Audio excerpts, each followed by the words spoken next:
l'actualité également, le Zénith priait de baisser le son. La salle de spectacle vient d'être condamnée à une grosse amende après des plaintes de riverains. Ils disent vivre un enfer les soirs de concert, un bruit qui serait même à l'origine de problèmes de santé. Isabelle Dupont, Floricast.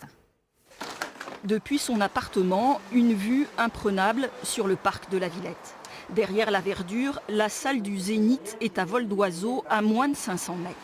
Cette salle de concert est son cauchemar depuis 12 ans. 12 années de plaintes, de pétitions, de procès-verbaux, de relevés acoustiques. Un combat incessant contre les nuisances sonores dues au concert et qui ont miné sa santé. D'abord, on commence par ne pas dormir. On a des insomnies. C'est une souffrance. C'est une souffrance physique et c'est aussi une souffrance psychologique.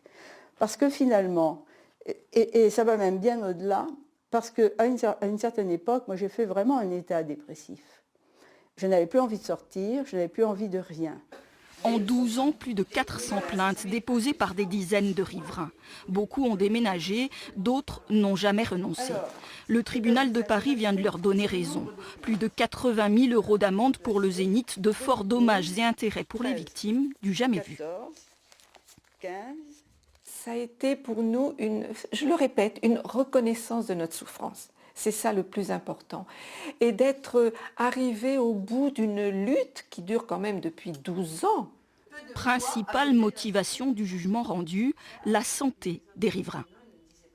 Le jugement dit la santé et la vie privée, ça prime sur les intérêts économiques et sur n'importe quel autre intérêt. Et vous ne pouvez pas, de toute façon, justifier une infraction pénale par une mission culturelle, fût-elle de service public. C'est impossible. Car le Zénith est sous la tutelle de l'État et les groupes qui s'y produisent apportent eux-mêmes leur sono.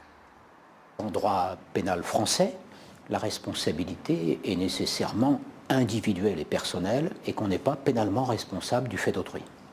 Le dirigeant du Zénith a fait appel du jugement. Des travaux d'insonorisation de la salle sont aussi prévus.